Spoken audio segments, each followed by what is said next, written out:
I want to bring Michael into the conversation. Michael, you were just in the Middle East. What has been the reaction there to the hostage and prisoner releases and this temporary truce?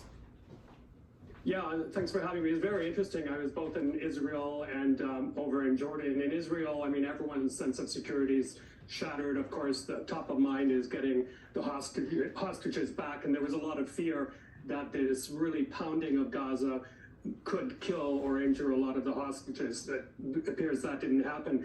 But the other thing I have to say, it was really interesting to see the reaction on the so-called Arab Street in Jordan. Of course, Jordan is a very strong U.S. ally.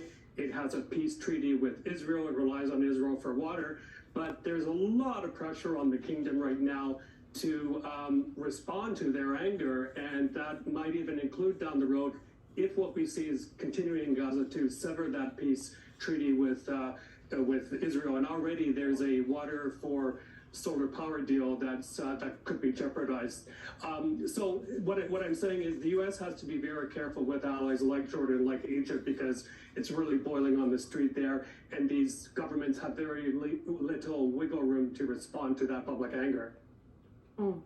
Queen Rania has been substantially, very much so, outspoken, more than I have ever seen her, frankly, in the last 10 years. I want to switch gears slightly and talk about the shootings this weekend in Vermont and rising fears about Islamophobia here in the United States. NBC's Stephanie Goss has